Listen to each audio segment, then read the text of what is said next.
question for this week is, are employees legally required to attend a diversity training program that violates their sincerely held beliefs? Diversity training is training for the purpose of increasing participants' cultural awareness, knowledge, and skills, which is based on the assumption that the training will benefit an organization by protecting against civil rights violations, increasing the inclusion of different identity groups, and promoting better teamwork. A religious discrimination claim can arise in the context of a mandatory diversity training program. Over the past 20 years or so, public and private employers have begun to understand the concept of promoting diversity in the workforce. As a result, most employers have instituted mandatory programs in diversity training. Often, the content of these mandatory training sessions can be offensive because of the subtle but oftentimes open hostility towards racial, ethnic, and religious majorities. Accordingly, the question arises as to whether an employer can force an employee to participate in diversity training. The simplest answer to the question that Anna Marie asked is that the employer should give employees advance notice of the nature and content of the training. Additionally, employees should have the right to opt out of offensive diversity training if it violates their sincerely held religious beliefs. Originally, workplace diversity training was designed to secure and respect a diverse workplace and specifically to raise awareness of unconscious biases toward different ethnic, cultural, gender, and sexual orientation groups. However, people have different views about the actual effects of workplace diversity training. Some think that it is morally right because it respects diversity and recognizes the value and contributions of every human being. Its opponents, however, think that diversity training reinforces differences between individuals instead of concentrating on their commonalities, which leads to a disruptive and untrusting work environment. Opponents, however, think that diversity training reinforces differences between individuals instead of concentrating on their common interests, which leads up to a disruptive and untrusting work environment.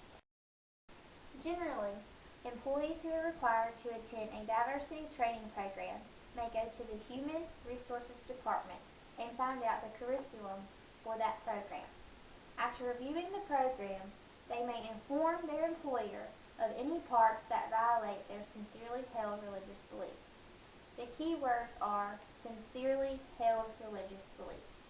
Legally, if the training violates an employee's sincerely held religious beliefs, employers have to allow the employee to opt out. In order for an employee to be protected under Title VII, he must show that 1. He holds a sincere religious belief that conflicts with an employment requirement. 2. He has informed the employer about the conflict. And 3.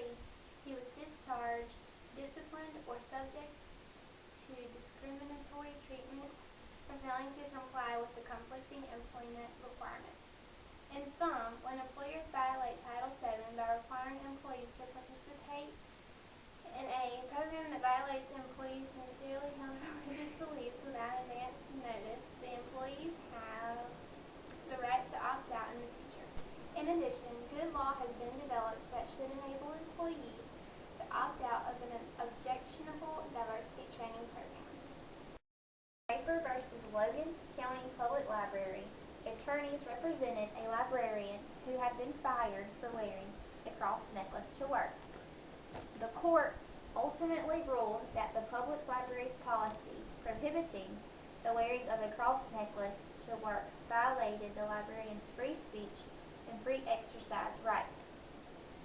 As long as the expression did not interfere with her work setting, the librarian had the constitutional right to express her faith. In addition to government workplaces, private workplaces are also constrained by federal law under Title VII.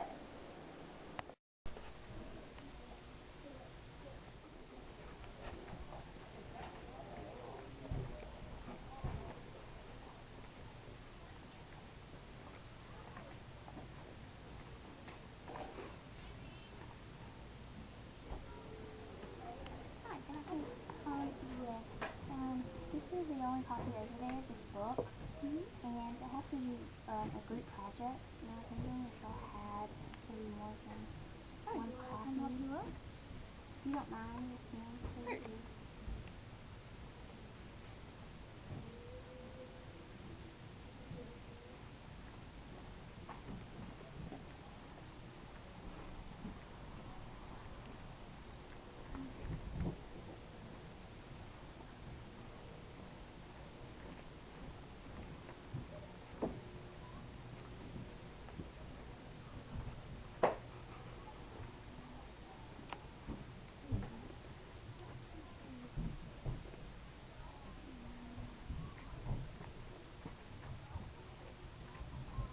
Alright, this looks like a good copy.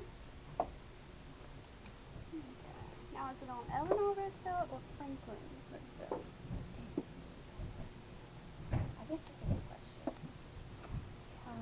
You probably could get one on each.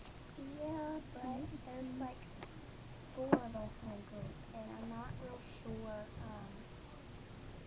if it's on him or her. Well, my recommendation is that you get both of these. These are my favorite. These are my favorite books about the Roosevelt, so I would get these definitely. Well, I mean, I like that, but what do I do since it's like 3 or 4 people in a group? That's only 2 books. Well, I guess you could. Here, take one of these and this one. And then just give everyone one book. And they all can read it and you can put it together and get whatever information you want. Okay, well, how long can we keep them for? This is like a month's worth of project. For 2 weeks. And then you can bring them back in and then I'll check them out again and you can keep them for another 2 weeks. So, Okay, well, you just put out for me, please? yes, ma'am, of course. Thank you, sir. Okay. Hello. Mr. DUBOSE, Yes. may I talk to you, please, for a few minutes? You may very much so talk to me.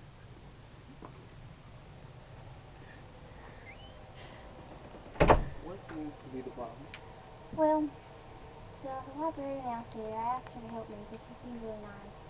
But while she was helping me find my book, I don't mean to be rude, but she had this necklace on. It's just like I don't think she was doing it to show it to my face, but it's a cross. And that just kind of offends me to my religious beliefs and whatnot. But it was just, like it was flashed in my face, and it makes me feel uncomfortable. So I just want to make you aware before you have another complaint. Would you like for me to ask her to take it off? Okay. Thank you for coming to me, and I will see that this problem gets fixed at this moment.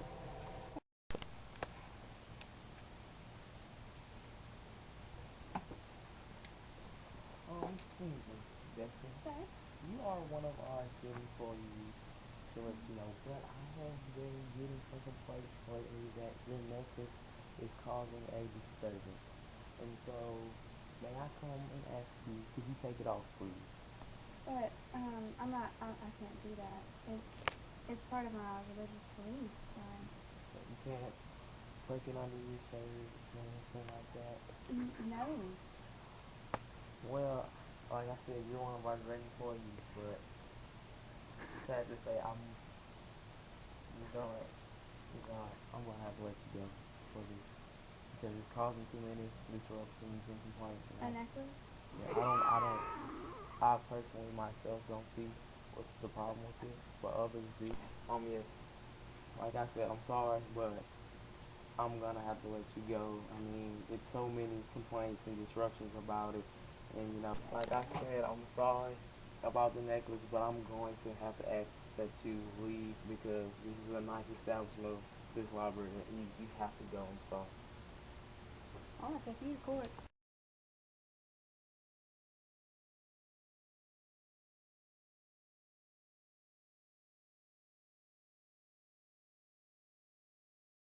I believe that if an employee has an objection to participating in diversity training in the workforce, it's his or her right to refuse from participating in the training.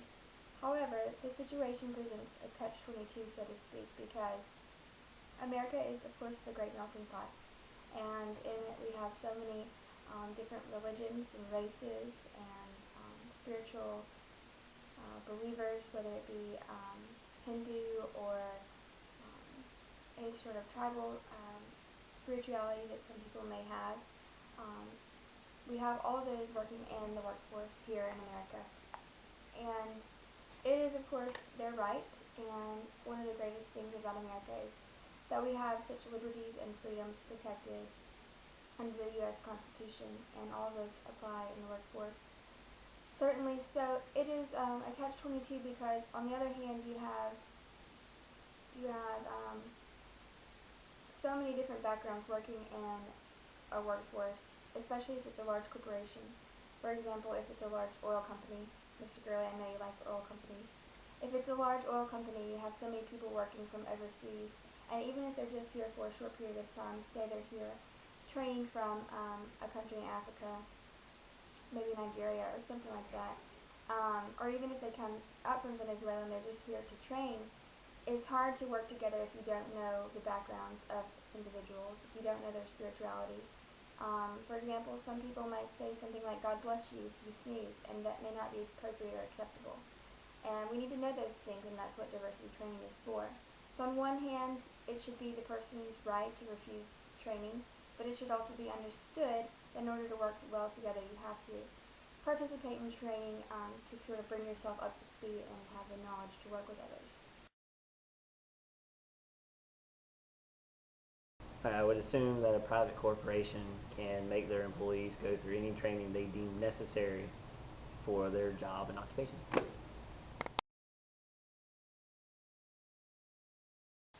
However, people have different no, I don't want to laugh.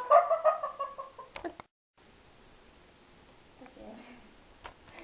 However, people have different views about the actual effect of workplace diversity training. Some things that is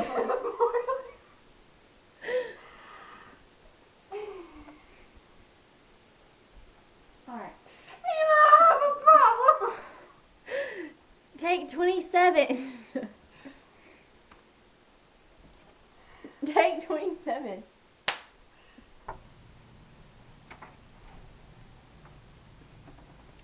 I don't know what I'm doing.